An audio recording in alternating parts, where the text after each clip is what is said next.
Bonjour et bienvenue pour la formation de iLink. Aujourd'hui, on va faire un petit tour général, comment on regarde nos courriels, comment on a accès à nos courriels. On va avoir accès au CRM qu'on va utiliser qui s'appelle Zoho. On va voir le calendrier pour voir les rendez-vous qu'on doit prendre avant de booker le rendez-vous, pour savoir c'est quoi la disponibilité de nos représentants. Et on va voir l'application, comment télécharger l'application et comment la démarrer. Bon, la première chose, il faut y aller à travers le site web www.oneandone.com. Donc, en W, sans www, on tape webmail.oneandone.com. Ça va ouvrir la fenêtre comme ça. On doit écrire notre courriel qu'on vous a envoyé sur votre courriel personnel. En général, ça commence par votre prénom. Comme exemple, moi, c'est Philippe, donc P. et nom de famille. Courrier, K-H-O-U-R-Y, @ilink.ca. Le mot de passe par défaut que vous allez avoir, c'est 1, 2, 3, 4, 5, 6, 7 et le point d'exclamation. OK? Donc, je vais vous l'écrire, comme ça au moins, vous allez voir, on va prendre Notepad pour vous écrire toutes les mots de passe, comme ça, vous n'avez aucun doute. Donc, le courriel, c'est votre prénom, OK? Point, nom de famille, @ilink.ca. Le mot de passe, c'est 1, 2, 3, 4, 5, 6, 7, point d'exclamation. Ça, c'est pour le courriel. OK? Alors, vous cliquez et ça va vous dire, vous allez recevoir un courriel de bienvenue de One and One. Et par la suite, vous allez recevoir un courriel de Ring Central et un autre courriel de Zoho. Donc, 3 courriels pour activer votre compte. OK? La prochaine étape, on doit venir taper sur ringcentral.com. Donc, www.ringcentral.com. On vient vers Product ou Produit Product. On vient dans les apps. Si on va ici, il y a Features, il y a les apps.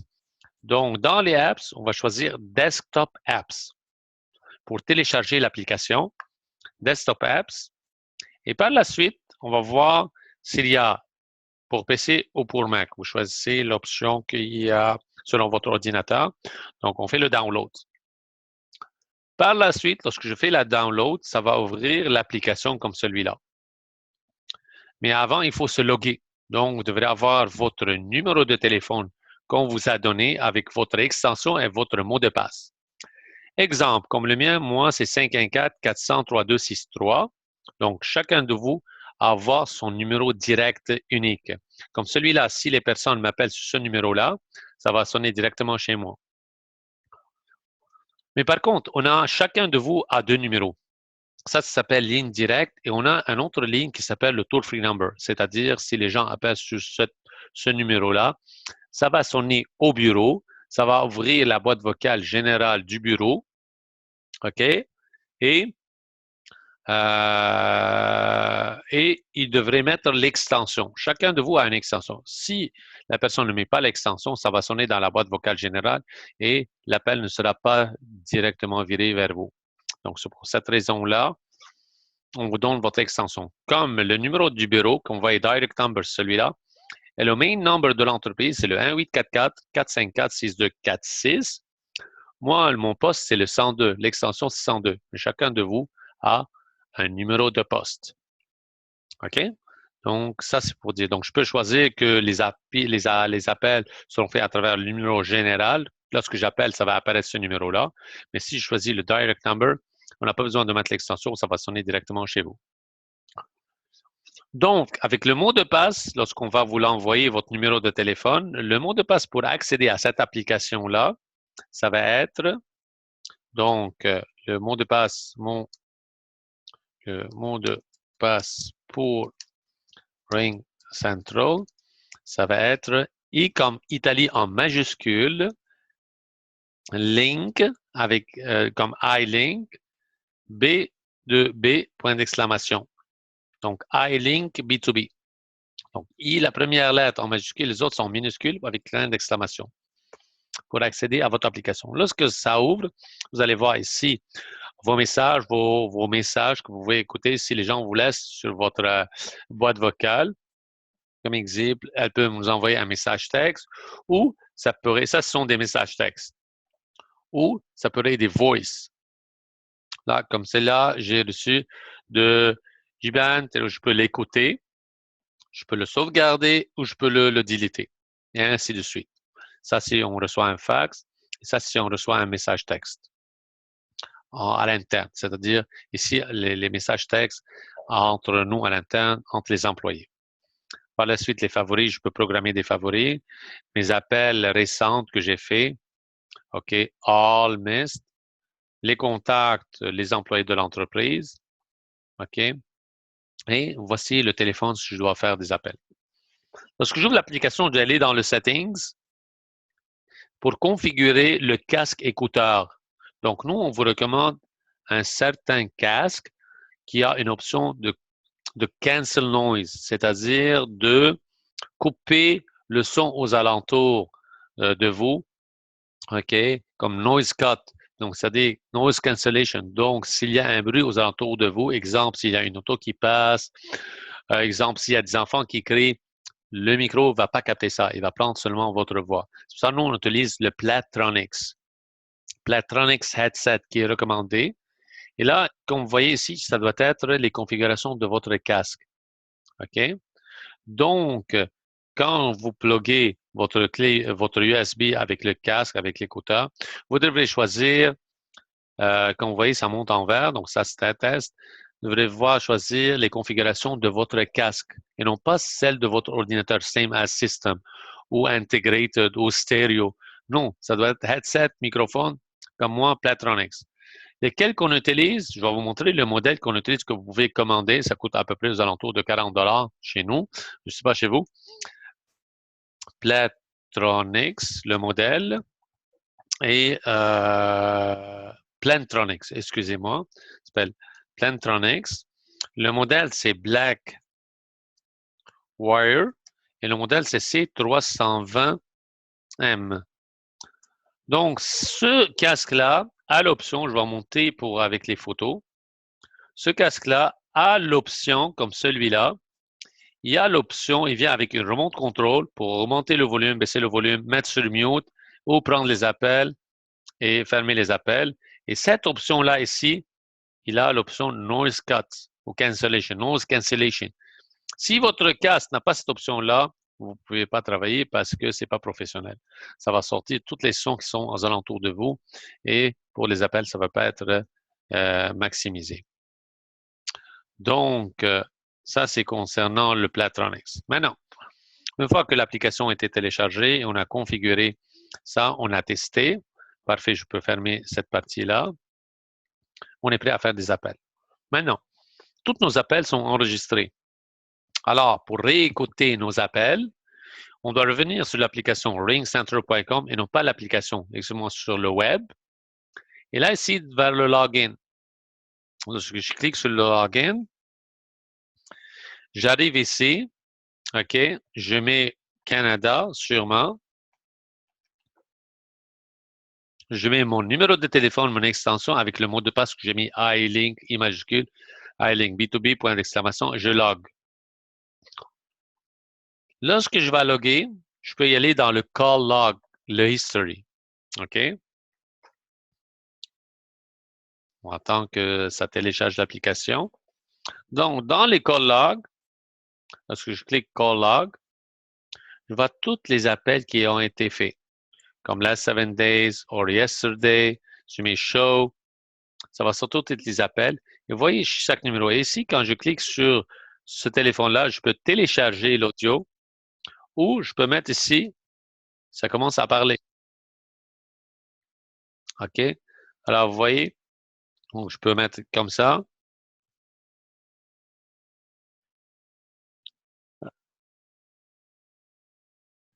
Donc, ça commence à parler et dire, écoutez, ou je peux télécharger l'application. Je peux y aller même plus que ça. Ou je peux y aller mettre un numéro de téléphone et je fais Enter, exemple, last 60 days, avec ce numéro-là, je vais Show, ça va sortir tous les appels que j'ai fait pour ce numéro-là. Comme ça, si je connais le numéro du prospect, je peux filtrer, ça va sortir tous les appels que j'ai fait pendant 60 jours à ce numéro-là. Il est en train de télécharger. On va attendre quelques minutes. Et là, ça me sort tous les numéros avec les dates et là, tout précis. OK? Si je seulement regarder le nombre d'appels que j'ai fait hier, je clique ici, Show, ça va sortir avec toutes les heures, une par une, plusieurs pages. OK? Page 2, page 3. Je peux savoir chacun de vous à quelle heure il a commencé son travail, combien de nombre d'appels il a fait, donc toutes les analyses nécessaires. Et vous-même. Donc, ça, c'est pour le Ring Center. Maintenant, il faut que lorsque vous arrivez à votre adresse courriel, vous allez recevoir un courriel du CRM qui s'appelle Zoho. Donc, zoho.com, c'est www.zoho.com. On va l'activer ensemble et par la suite, lorsque vous arrivez, vous allez cliquer ici, vous allez venir ici dans la page où mettre Login. En général, le username, c'est votre adresse courriel qu'on vous a créé. C'est comme le mien, paycourrier@iling.ca avec le mot de passe que c'est sûr qu'on vous a créé. En général, par défaut, le mot de passe, on va vous le créer, le même mot de passe que celui-là. 1, 2, 3, 4, 5, 6, 7, point d'exclamation. Donc, seulement Ring Central, il est comme ça. Tout le reste, ça va être 1, 2, 3, 4, 5, 6, 7, point d'exclamation. Et là, je clique sur Sign In. Parfois, la page, ça va ouvrir comme ça. Donc, moi, dans votre cas, vous n'allez pas avoir toutes ces informations-là. Vous allez avoir comme 3 choses. Documents, chat, CRM. Tout ce qu'on a besoin, c'est de cliquer sur le reste. Vous n'avez rien à faire. Donc, CRM. Et parfois, ça ne va pas ouvrir directement sur cette page-là. Ça va ouvrir une autre page. Alors, à votre droite en haut, il y a quelque chose Access to CRM. Je vais revenir pour vous montrer qu'est-ce que je voulais dire. Donc, parfois, ça peut ouvrir comme cette page-là. Donc, je ne sais pas où je vais y aller. Je clique sur ces 3 boutons-là, Zoho Apps, ou ça peut être ici Access to Zoho CRM. Donc, je clique sur celui-là. Là, je choisis CRM. Ça peut être comme ça. Donc, le moment que vous ouvrez, ça va être comme ça, cette page-là. Alors, je ne sais pas où y aller. Regardez ici, Access Zoho CRM. Je clique sur celui-là. Et là, ça m'arrive sur la page d'accueil du CRM. Maintenant, lorsque j'ouvre l'application, OK, je vais checker quelque chose. Ici, j'avais un reminder. C'est cette page-là qui me vient juste d'ouvrir. Vous voyez, c'est comme une cloche et reminder. Qu'est-ce que ça veut dire? Ça, ce sont les reminders que moi, j'ai planifiés pour aujourd'hui pour faire des appels. Exemple, j'appelle un prospect. Le prospect me dit, rappelle-moi la semaine prochaine. Exemple, excusez-moi, lundi à 10 heures ou comme aujourd'hui, mercredi à 9 heures le matin. Alors, au moment que j'ouvre mon... excusez-moi. Au moment que j'ouvre mon CRM, ça va ouvrir les activités que j'ai manquées ou que je dois faire les appels. Donc, ça que je dois faire régulièrement. OK? Donc, je commence, je vois 3.6, Book Appointment. Je clique sur celui-là. Ça va ouvrir les appels que je dois faire pour cet événement-là. OK? Ou je peux agrandir la fenêtre. Et là, je choisis comme... OK.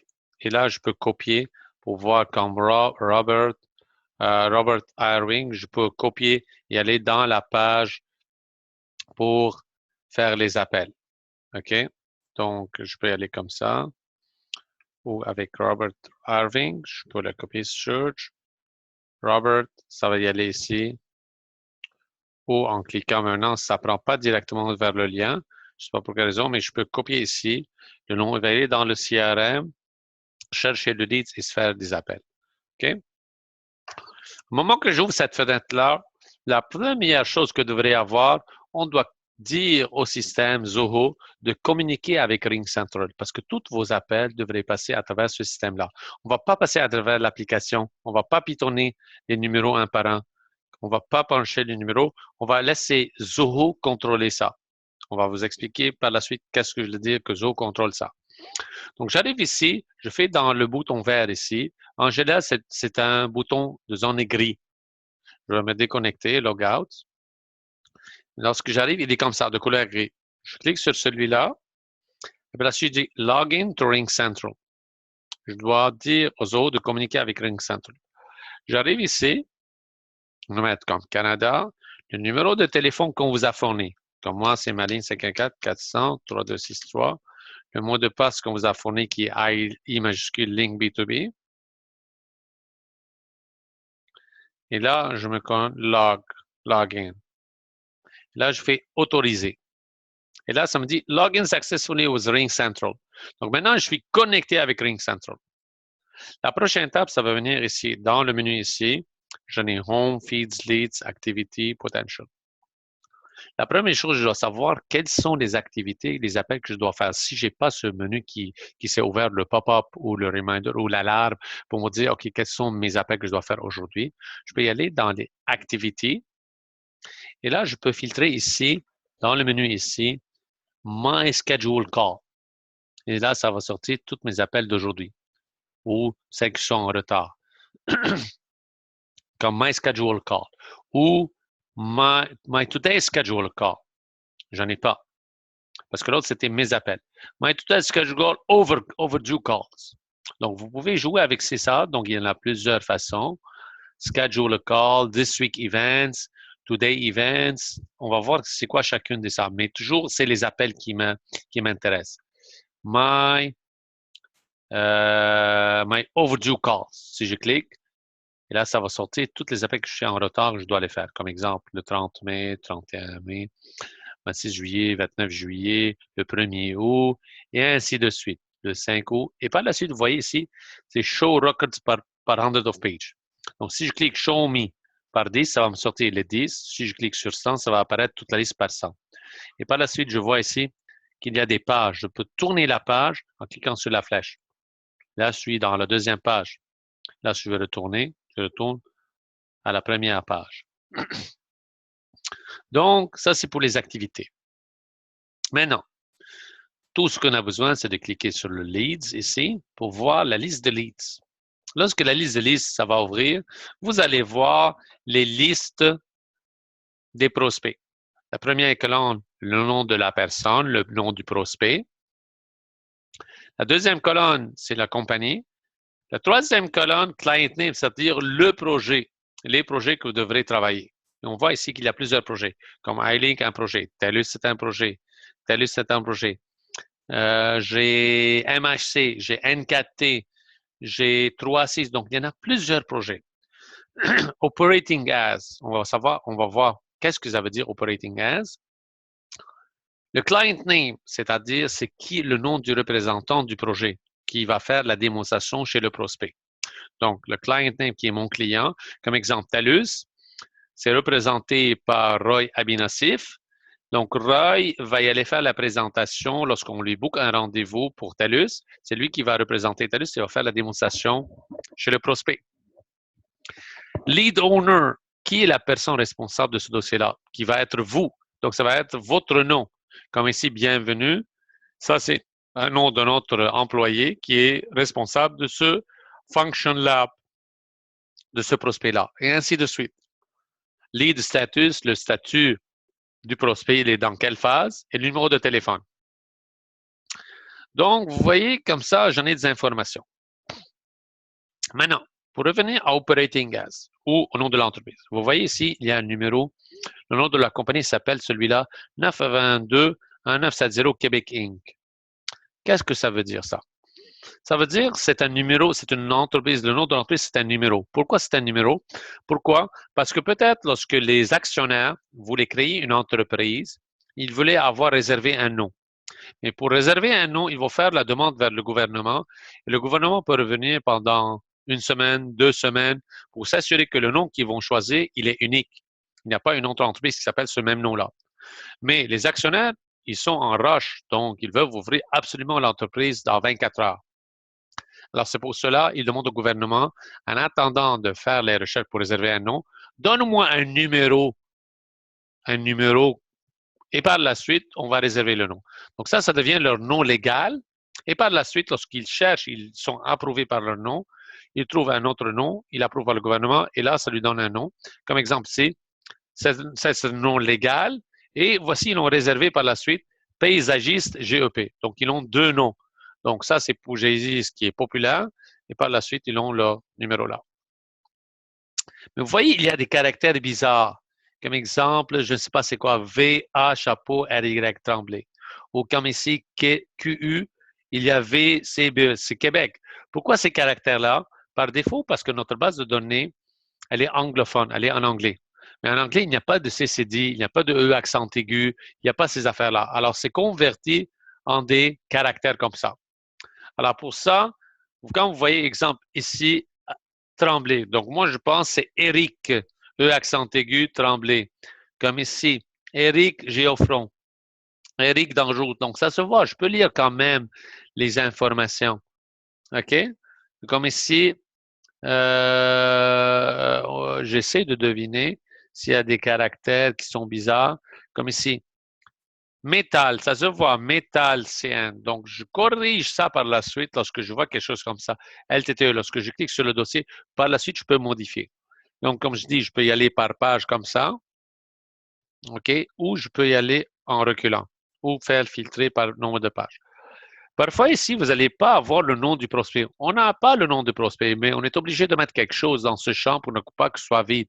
Sinon, la base de données ne peut pas s'importer dans le CRM. C'est pour ça que ça peut être un caractère 0 ou point d'exclamation ou un point, donc un caractère, mais il n'y a pas de nom. C'est normal. Donc, on n'a pas le nom de la personne à contacter. Mais on a le nom de l'entreprise, par contre. On va voir des exemples par la suite. Maintenant, comment je dois filtrer? La première chose que vous devrez faire, vous devrez filtrer votre base de données ici par projet. Par quoi? Parce que lorsque vous allez appeler, exemple, pour faire le speech de Eiling, ce n'est pas le même speech de TELUS, ce n'est pas le même speech de NKT. Chaque projet a un script ou un speech en particulier spécifique. Alors, c'est pour ça que je dois filtrer ma base de données par des projets. Donc, je clique sur la loupe. Comment je fais? Je clique sur la loupe ici. Ça va ouvrir des champs. Vous voyez, comme ça fait contain, contain. Donc, je dois dire, OK, c'est quand même comme Excel. Je dis, donne-moi, qu'est-ce que ça peut être? Quand je clique ici, ça peut me dire contain, doesn't contain, is, isn't, start with, end with, is not empty. Si je clique contain only iLink et je fais enter, ça va sortir tous les prospects seulement de iLink. Vous voyez? Si je mets doesn't contain iLink, ça va sortir tout ce qui est par rapport avec iLink. OK? Ou start with, je vous laisse jouer par la suite avec ça. OK? Je peux dire contain iLink et donne-moi seulement, exemple, les lead status qui sont des voicemails. Alors, j'écris voicemail. Ça va sortir tous les projets de iLink et tout ce qui sont des voicemails. Et, disons, avec les numéros qui start with 514. Et là, ça va sortir. Donc, je peux filtrer comme je veux. OK?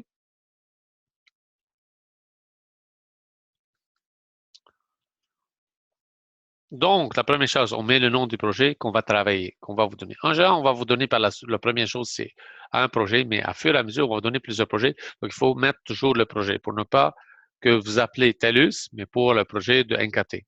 OK? La même chose, je peux filtrer par ici. Je peux dire seulement par alphanumérique. Quand je clique sur la loupe, ça revient au même. Là, je dis, OK, filtre-moi le nom des entreprises par ordre alphabétique. Vous voyez ici, il y a une flèche qui est vers le bas. Quand je clique sur exemple compagnie, ça va me sortir par ordre alphanumérique. Vous voyez, ça commence avec les numéros. Après, par la suite, ça peut y aller avec les noms. Quand je clique une deuxième fois, ça va sortir décroissant. Donc, avec tout ce qui est caractère. Ensuite, c'est par Z. Vous voyez Z.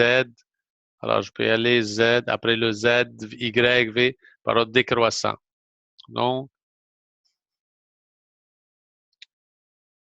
je peux y aller jouer comme je veux. OK? Quand je clique Lead Names, vous voyez, des caractères 0 parce que je n'ai pas le nom de l'entreprise, le nom de la personne à contacter. OK? Donc, on va revenir à ça. OK?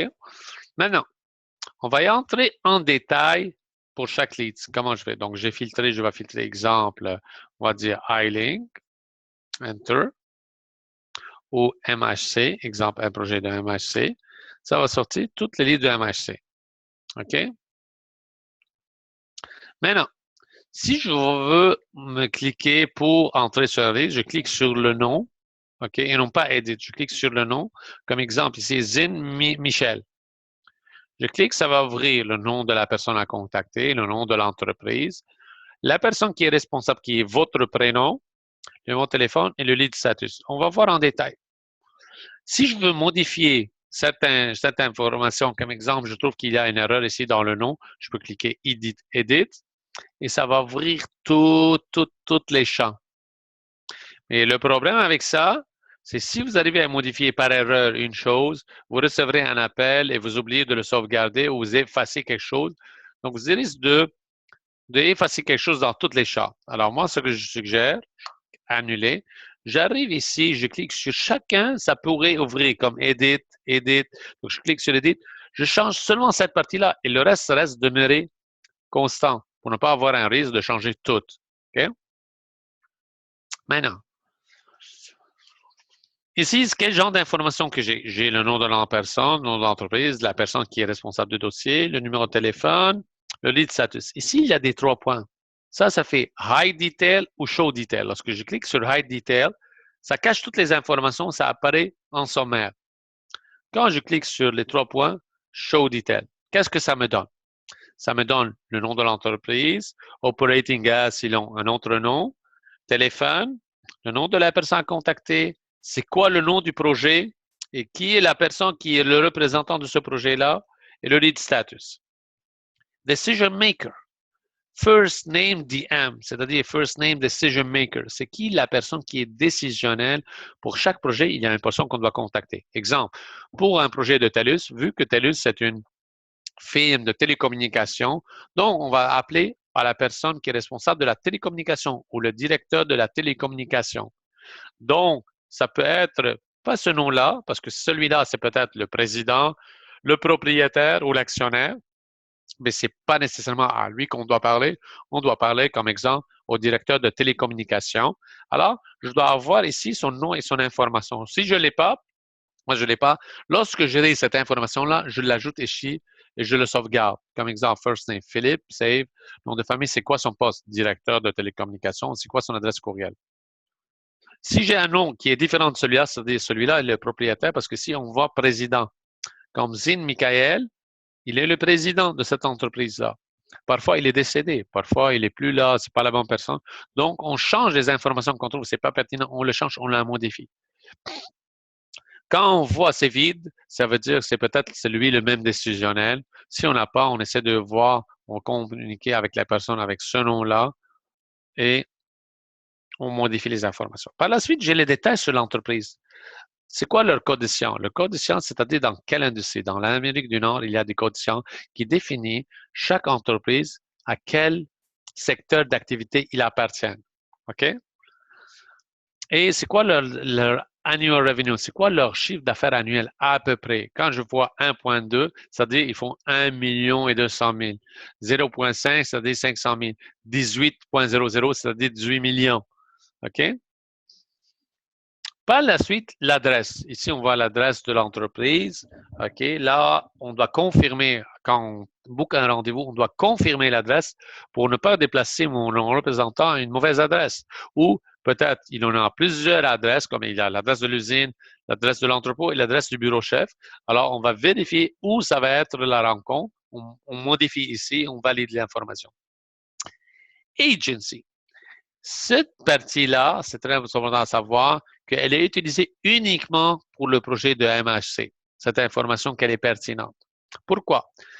Qu'est-ce que ça veut dire agency? C'est-à-dire que Zin, cette compagnie-là, Zin, Beauchesne et Associés, ils ont eu un projet avec le gouvernement, avec Ville de Montréal, et voici le numéro de PO qu'ils ont eu, et la date, c'était en 2015.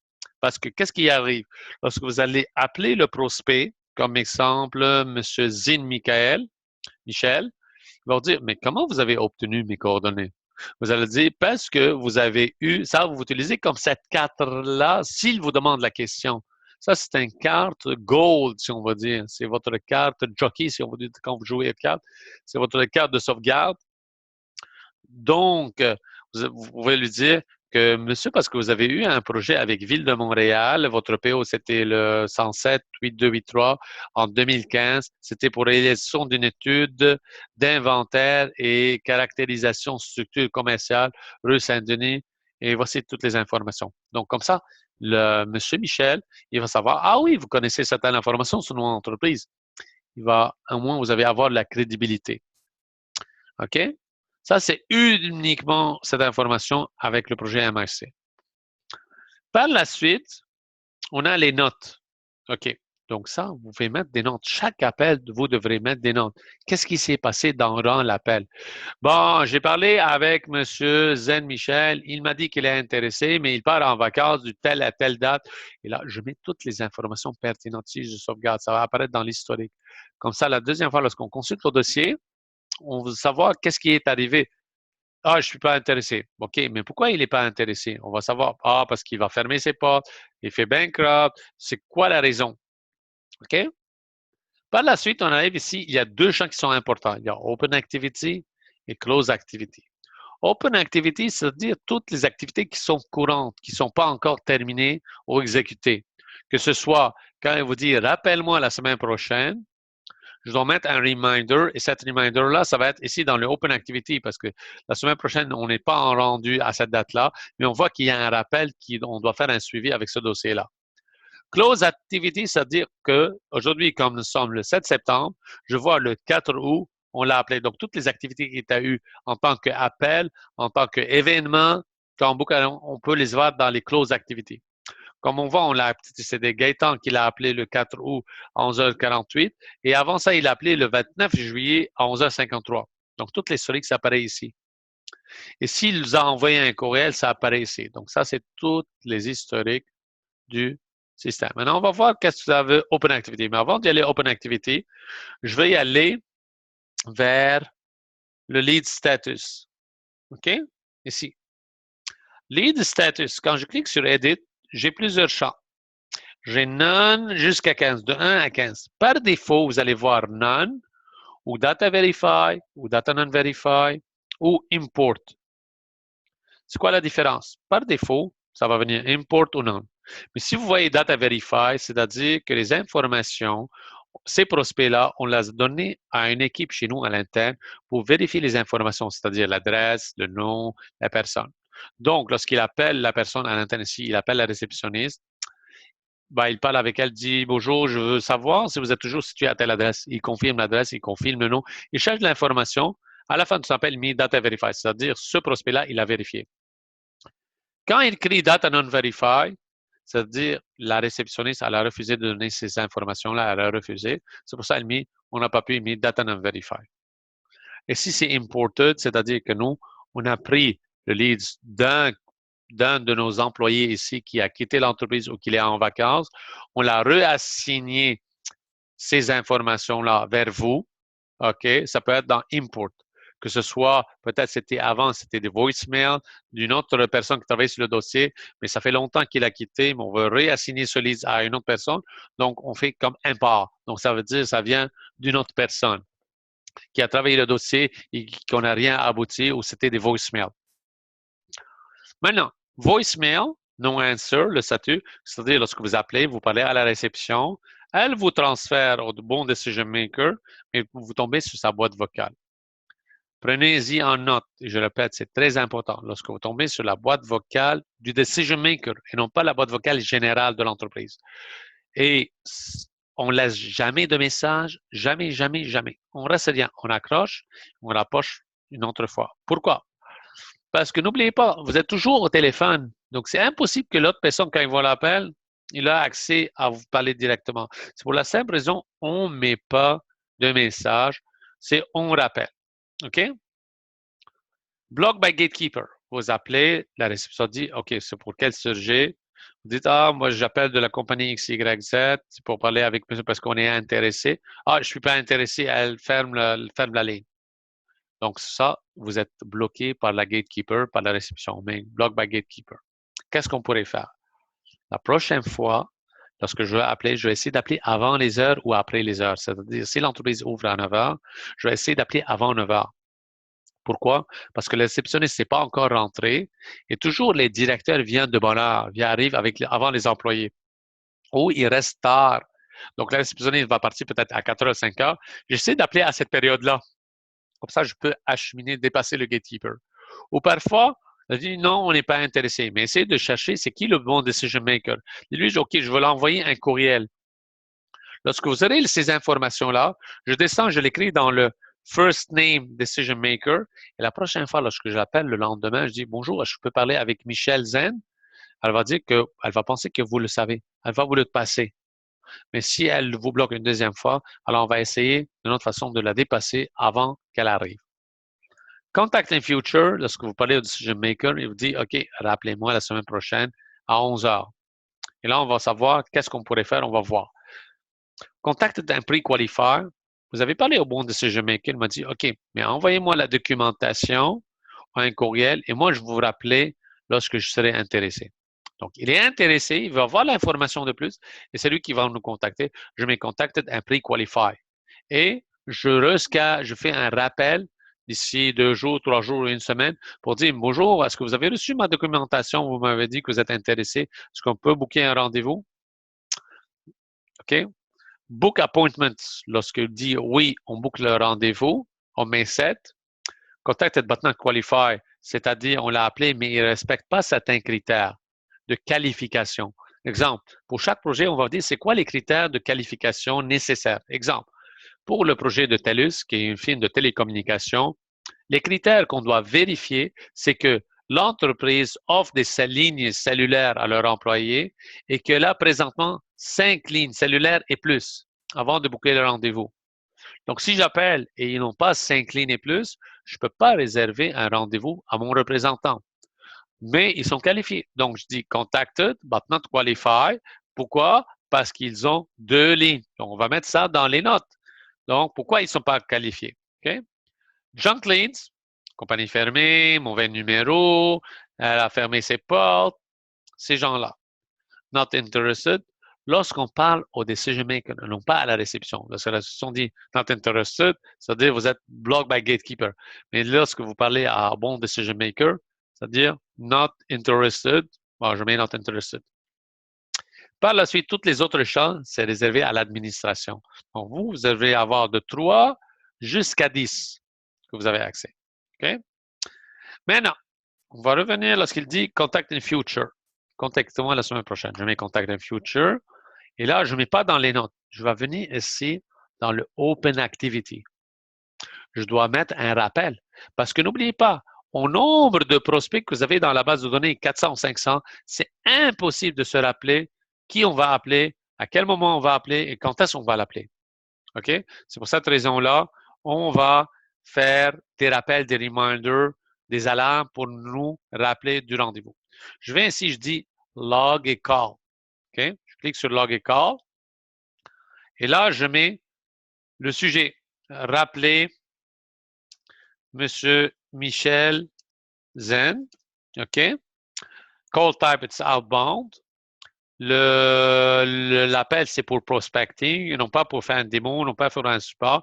Prospecting. Je touche à rien ici. Et là, je mets schedule a call. C'est not current call, not complete call, schedule a call. Je mets call start time. Je mets exemple la semaine prochaine, comme mardi le 14, mercredi le 14. Il m'a dit à 10 heures ou à 11 heures ou à 1 heure l'après-midi. Alors, je descends à 9 heures, à 11h30 le matin. Et là, je dois mettre owner, c'est Philippe parce que c'est votre nom. Reminder 15 minutes before. Donc, c'est-à-dire, rappelle-moi 15 minutes à l'avance que je dois faire ce rappel et je sauvegarde. Si je ne mets pas de reminder, la fenêtre qu'on a vue tantôt, qui s'est ouverte, ça ne va pas apparaître parce que je n'ai pas mis de reminder. Donc, j'ai mis un reminder 15 minutes et je sauvegarde. Ça va apparaître ici dans l'activité que j'ai un rappel à telle date et à telle heure. OK? Et là, je mets Contact in the future en haut. Ou je peux faire par ici, Add a new call. Donc, il y a l'option en bas ou l'option ici, Add a new call. C'est la même chose. Je schedule a call, je mets le nom, je mets toutes les informations et reminder. Maintenant, si j'arrive à booker un rendez-vous, je mets set. OK, je sauvegarde. Et là, je dois réserver un événement. Mais avant de réserver l'événement, je dois voir les disponibilités de mon client, de mon client qui va y aller vers le prospect. Comment je dois faire? Pour cette partie-là, je dois y aller sur une page web, OK? Et je dois cliquer sur www, on va cliquer www.calendar, OK, .zoho.com. OK, je fais Enter. Au moment que je clique, vous allez voir que l'agenda s'est déjà ouvert à votre nom. OK? Ici, automatiquement, c'est logué parce que je suis connecté vers Zoho. Donc, ça se connecte automatiquement. La première chose à faire, c'est de y aller dans le Settings. OK? Et de vérifier le time zone, -5, Eastern Daytime. OK? Donc, qui est de Montréal. On va mettre l'heure de Montréal. OK? Parfait. Je retourne au calendrier. OK? Ici, j'en ai à ma gauche My Calendar et j'ai Other Calendar. Le Other Calendar, c'est-à-dire les agendas de mes clients. De mes clients qu'on doit booker des rendez-vous pour eux autres pour qu'ils puissent y aller faire les représentations vers les prospects. En général, vous avez une ou deux max, selon le projet que vous travaillez. Mais ça se peut que vous avez, moi, dans mon cas, j'en ai plusieurs. La première chose, je décoche tous les agendas et je décoche la mienne.